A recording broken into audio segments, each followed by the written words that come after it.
How buddy, Squid Taco here. I hope you're having a great day today. And as you can see here, today we're going to talk about the Linora's Fate ban list that'll be effective today. So basically, you're seeing this video, it means it's effective right now. And the next ban list will be dropped upon set 3 release or earlier, depending on how things go and if some cards are seen as bigger problems that need to be tackled right then and there.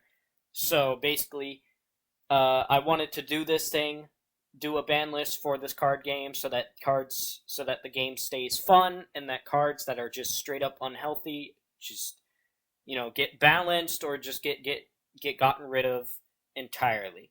So I'm just gonna explain things a little bit. So like I've said, effective today.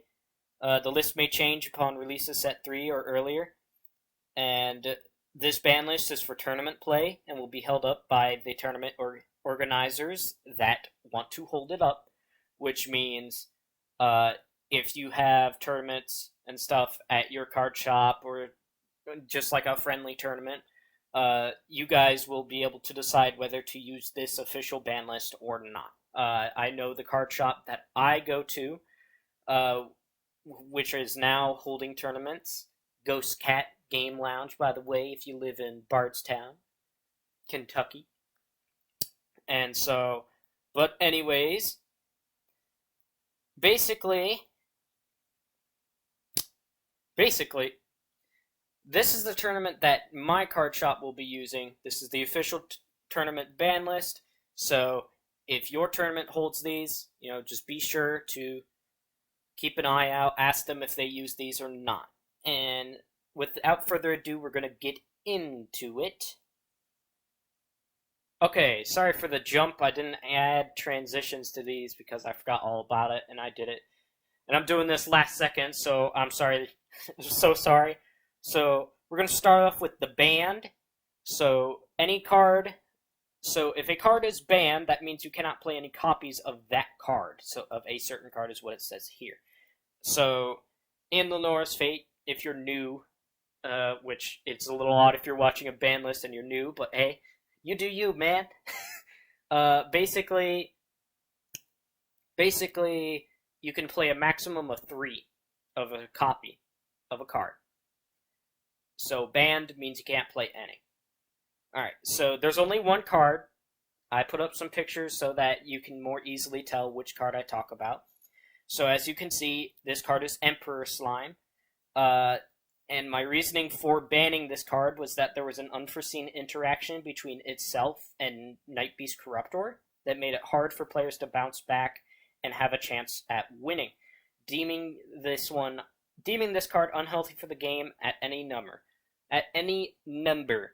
Because what people were doing was that they were taking him, using Corruptor to unison summon him, to get it, basically, to get the same effect twice in a row, like twice in a turn, and then not only that, to then easily use the last Emperor Slime, and then another assist creature to unison summon on another turn to get the same Corruptor-like effect. And so, basically, being able to do that with a lot of ease was, I'm deeming unhealthy, very unhealthy, so he is just going to be gone from the card game, because any more cards that might have interactions similar or stronger if done repeatedly after each and every single turn, I just do not see him as healthy for the game at all for current playstyle and future. Alright, and so next we're going to move to the limited. On the left, you will see quick explanation. Limited means you can only play one of a certain card in your deck, or legendary deck, because, Unison creatures are legendary. But, basically, on the left, we have Emperor Slime. It's a very strong card that allows for easy access to strong Unison creatures deemed healthy at 1, and it is not game-breaking or oppressive at this number, by what I think and whatnot. So that's that, because he had no real downside. You can use him from the hand, greatest of ease to get into something very strong, like we're about to talk to, where he is pretty strong.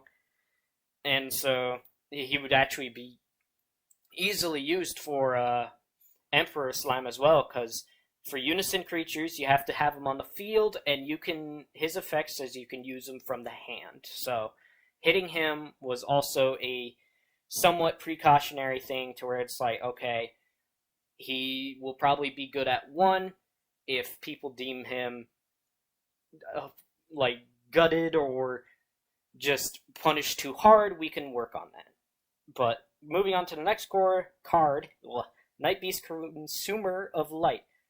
It is deemed very strong with its ability to easily steal a creature every turn, making it hard to fight with its oppressive ability. Deemed okay at 1 as it's not game breaking, but it can be very strong. This is a precautionary limit, basically meaning that I've always had my eye on this card, and as the creator, I've seen it as possibly not healthy for the game. Of course, I'm always willing to change this stuff if the player base says that he is okay to be at a higher number than just 1, or punish him even harder if the player base deems it. Oops, wrong way, my bad. And then, moving on to semi-limited. We have 3 cards here. This means you can only play 2 of a certain card at most in your deck or legendary deck, basically wherever it applies. So, King's Crown is on the far left. The reason why it's semi-limited is because it's a lot like Emperor Slime with more steps, though. Because of this, this card is a precautionary semi-limit, deemed healthy at 2 for its increased difficulty to copy Emperor Slime's powerful effect. So basically, although it is not as strong as Emperor Slime, it still has that really strong effect. So it's a precautionary thing where I've seen it as possibly a danger, so I've limited it to 2. Of course, we'll see what you guys think and work off of that. Nightmare Begins. Night Beast deck has a really good searcher with no downsides, because that's what Nightmare Begins is, a searcher. This card not only searches, but is known to give the deck a head start in its game plan by putting a Night Beast on your field, equipping it to a creature your opponent controls. Because of this, because this is the deck's only searcher, it will be semi-limited, deemed okay at 2. Of course, I am very sketched about it. I'm not sure, but if people think it's okay at 2, we could keep it at 2. If not, we'll work from there. Mysterious Traveler is on the far right. This card is an amazingly strong card that any deck can use effectively. This card is an easy extra summon for a big creature, and we're talking really big, and that is true. This is a precautionary semi-limit deemed healthy at 2 for less frequency, because its downside is to send 2 cards from your graveyard to the Forgotten Zone, which it's a small downside, but it's not enough to really let her be able to really be the way she is, considering how strong she is, because that is a 330 attack on an easy extra summon from the hand. So that's why she's semi-limited, but I think she's okay at 2. Just cutting her frequency a little bit more will make things okay.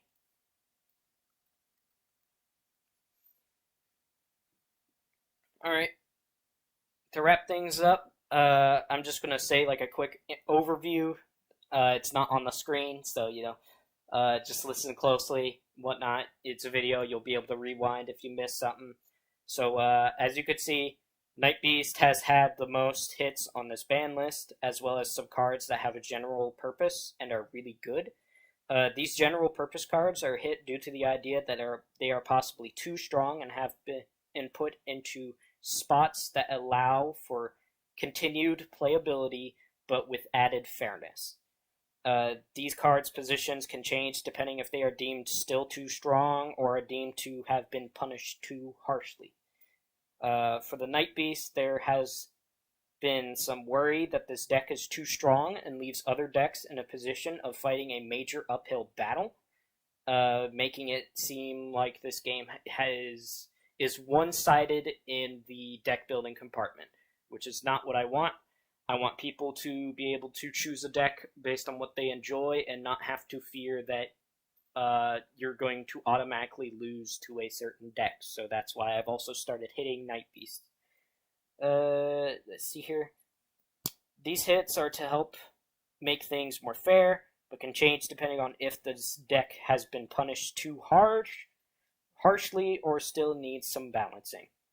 Basically, if it's still too one-sided, I will start to crack down more on Night Beast. As you could tell, I didn't automatically ban stuff from Night Beast because I still want them to be played and no one to really just be like, oh, the deck is dead now. But I do want it to be more balanced, so it's not you cannot win unless you pick Night Beast.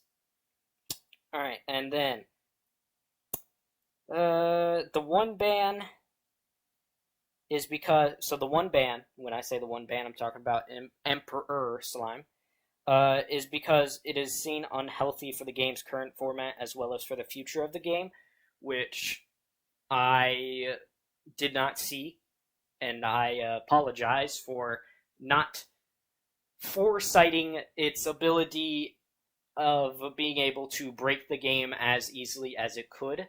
So, in order to keep the game healthy, fun, I am banning it. So, I'm sorry if he was like your main go-to, or if you used him a lot. I'm sorry.